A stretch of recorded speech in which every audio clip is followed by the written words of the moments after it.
Mycelium की संरचना, बीजाणु निर्माण के तरीके और फलन शरीर के आधार पर फंगी जगत के सदस्यों को फाइकोमाइसीट्स, एस्कोमाइसीट्स, बेसिडियोमाइसीट्स और ड्यूटेरोमाइसीट्स में विभाजित किया गया है। फंगी का पहला समूह फाइकोमाइसीट्स मेन कोएनोसाइटिक और असेप्टेड हाइफी होती हैं। असेप्टेड का अर्थ है बिना सेप्टा या क्रॉस वॉल्स के, जबकि अन्य समूहों में शाखित और सेप्टेड हाइफी होती हैं। फाइकोमाइसीट्स में यौन बीजाणुओं को जाइगोस्पोर्स कहा जाता है। एस्कोमाइसीट्स में इन्हें एस्कोस्पोर्स कहा जाता है। बेसिडियोमाइसीट्स के सदस्य बेसिडियोस्पोर्स बनाते हैं, जबकि ड्यूटेरोमाइसीट्स में यौन बीजाणु अनुपस्थित होते हैं। फ्रूटिंग बॉडीज के संदर्भ में फाइकोमाइसीट्स में कोई जटिल फलन शरीर नहीं होता, लेकिन जाइगोस्पोर्स जाइगोस्पोरेंजिया में बनते हैं। एस्कोमाइसीट्स में फलन शरीर एस्कोकार्प होता है, जो कप के आकार का होता है। बेसिडियोमाइसीट्स में फलन शरीर बेसिडियोकार्प होता है, जबकि ड्यूटेरोमाइसीट्स में फलन शरीर अनुपस्थित होता है। आइए किंगडम फंगी के पहले समूह फाइकोमाइसीट्स को देखें। ये जलीय आवासों में सड़ती लकड़ी पर या परजीवी के रूप में पाए जाते हैं। उदाहरण के लिए सरसों की पत्ती पर सफेद रस्ट अल्बुगो कैंडिडा के कारण होता है। फाइकोमाइसीट्स के सदस्यों का माइसीलियम कोएनोसाइटिक और एसेप्टेड होता है। एसेप्टेड शब्द का अर्थ है बिना सेप्टा या क्रॉस वॉल्स के। मुझे उम्मीद है कि आपको मल्टीन्यूक्लिएट हाइफी की यह तस्वीर याद है। फाइकोमाइसीट्स में अलैंगिक जनन में अलैंगिक बीजाणुओं जैसे जूजोपोर्स और एप्लैनोस्पोर्स का निर्माण होता है। जूजोपोर्स गतिशील होते हैं, जबकि एप्लैनोस्पोर्स अचल होते हैं। बीजाणु एंडोजेनस रूप से बनते हैं, अर्थात एक संरचना जिसे स्पोरेंजिया कहते हैं उसके अंदर बनते हैं। जब बीजाणु परिपक्व हो जाते हैं तो स्पोरेंजियम फट जाता है और सभी बीजाणुओं को बाहर छोड़ देता है, और प्रत्येक बीजाणु एक अलग फंगल हाइफा में अंकुरित हो जाता है। फाइकोमाइसीट्स में लैंगिक जनन के बारे में दो आनुवंशिक रूप से भिन्न हाइफे एक साथ आते हैं। इन हाइफे के सिरों पर गैमेटेंजिया युक्त युग्मकों का निर्माण होता है। एक हाइफा नर गैमेटेंजियम के साथ नर युग्मक उत्पन्न करेगा और दूसरा हाइफा मादा गैमेटेंजियम के साथ मादा युग्मक उत्पन्न करेगा। नर और मादा युग्मक आपस में मिलकर द्विगुणित युग्मज जायगोट बनाते हैं। यदि संलयन करने वाले नर और मादा युग्मक आकार और आकृति में समान होते हैं तो उस फफूंदी को समयुग्मक आइसोगैमस कहा जाता है। यहाँ दोनों युग्मक फ्लैजेला के साथ गतिशील होते हैं। असमयुग्मक एनिसोगैमस के मामले में एक युग्मक दूसरे की तुलना में बहुत बड़ा होता है। यहाँ भी दोनों युग्मकों में फ्लैजेला होते हैं और वे गतिशील होते हैं। ओगैमस प्रकार की फफूंदी में एक युग्मक दूसरे की तुलना में बहुत बड़ा होता है। यह असमयुग्मक फफूंदी के बहुत समान लगता है, लेकिन यहाँ अंतर यह है कि केवल एक युग्मक अर्थात नर युग्मक गतिशील होता है। बड़ा मादा युग्मक गतिहीन होता है। युग्मज बनने के बाद यह एक बड़े युग्मज बीजाणु जाइगोस्पोर में परिवर्तित हो जाता है।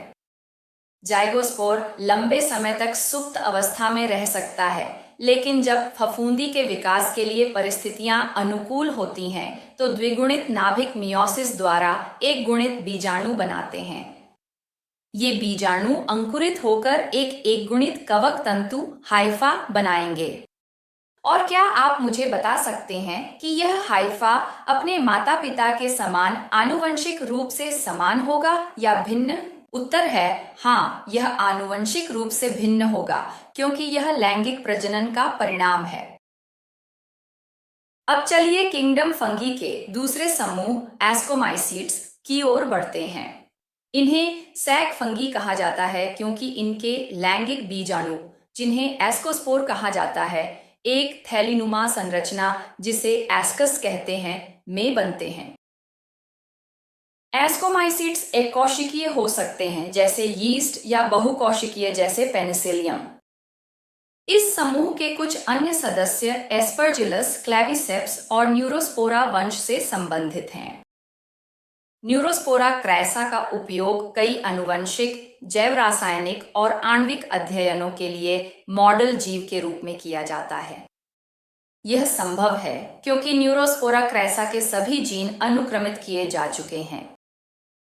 साथ ही यह फफूंदी उगाने में बहुत आसान है और इसका जीवन चक्र हैप्लॉइड होता है, जिससे आनुवंशिक विश्लेषण सरल हो जाता है।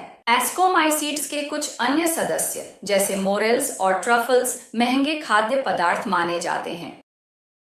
ये महंगे इसलिए हैं क्योंकि ये जंगली अवस्था में पाए जाते हैं और इन्हें व्यावसायिक रूप से उगाना आसान नहीं है। ट्रफल्स के बारे में, ये फलन अंग भूमिगत उगते हैं और प्रशिक्षित कुत्तों का उपयोग इन्हें उनकी विशिष्ट गंध से खोजने के लिए किया जाता है। इसके बाद ट्रफल्स को मिट्टी से खोदकर निकाला जाता है। एस्कोमाइसीड्स के पोषण के प्रकारों के अनुसार इन्हें कई वर्गों में बांटा जा सकता है। सैप्रोफाइट्स, जो मृत जैविक पदार्थ पर निर्भर रहते हैं।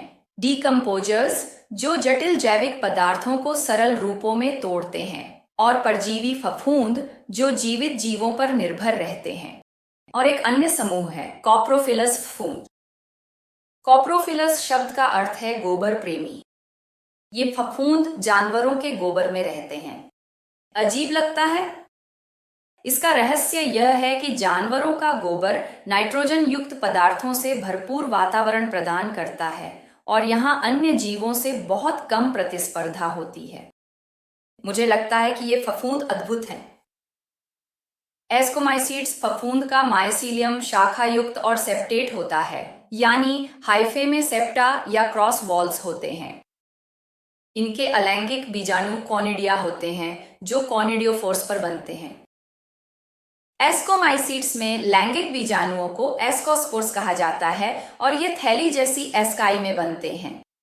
एस्काई इसका बहुवचन रूप है और एस्कस एकवचन रूप है। एस्काई कप के आकार की फलन संरचना में व्यवस्थित होते हैं, जिसे एस्कोकार्प कहा जाता है। यहाँ एस्कोकार्प का पूरा दृश्य और अनुदैर्ध्य खंड दिखाया गया है। आइए किंगडम फंगी के तीसरे समूह की ओर बढ़ते हैं, बेसिडियोमाइसीड्स, जिन्हें आमतौर पर मशरूम, ब्रैकेट फंगी और पफबॉल्स के रूप में जाना जाता है। बेसिडियोमाइसीड्स का सामान्य रूप है। ये मिट्टी में, सड़ते हुए पेड़ों में या जीवित पौधों के शरीर में परजीवी के रूप में रहते हैं। उदाहरण के लिए रस्ट और स्मट्स। इनमें से कुछ खाने योग्य होते हैं और कुछ अत्यंत विषैले होते हैं।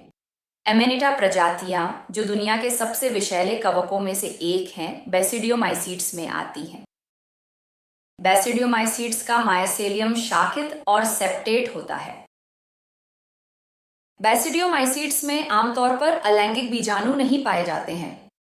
यौन प्रजनन के अलावा ये हाइफे के खंडित होने से वनस्पतिक प्रजनन भी दिखाते हैं। बेसिडियोमाइसीड्स के यौन प्रजनन में बीजाणु धारक संरचनाओं, जिन्हें बेसिडिया कहा जाता है, उनमें बेसिडियोस्पोर्स बनते हैं। बेसिडिया का एकवचन रूप बेसिडियम होता है। बेसिडिया बेसिडियोकार्प्स के गिल्स में व्यवस्थित होते हैं, जो फलन शरीर होते हैं। बेसिडिया क्लब के आकार के होते हैं। क्लब के आकार की परिभाषा है आधार पर संकरा और सिरे पर चौड़ा। क्लब के आकार के बेसिडिया की उपस्थिति के कारण बेसिडियोमाइसीड्स के सदस्यों को क्लब फंगी कहा जाता है। अब हम अंतिम समूह ड्यूटेरोमाइसीड्स की ओर बढ़ते हैं। इन्हें अपूर्ण कवक इम्परफेक्ट फंगी कहा जाता है क्योंकि इन कवकों के केवल अलैंगिक और शाकीय अवस्था ही ज्ञात है। यदि लैंगिक अवस्थाएं खोज ली जाती हैं तो इन्हें एस्कोमाइसीड्स और बेसिडियोमाइसीड्स में स्थानांतरित किया जाता है।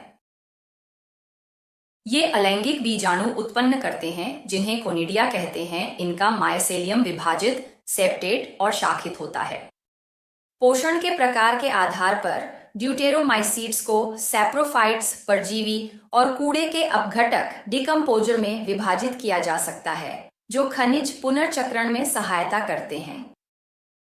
ड्यूटेरोमाइसीड्स के कुछ महत्वपूर्ण सदस्य हैं अल्टरनेरिया जो पौधों में विभिन्न प्रकार के रोगों का कारण बनता है, कोलेटोट्रिकम जो एंथ्रेक्नोज जैसे गंभीर पादप रोगों के लिए जिम्मेदार है, और ट्राइकोडर्मा जो अक्सर मृदा में पाया जाता है और जैविक नियंत्रण एजेंट के रूप में उपयोग किया जाता है।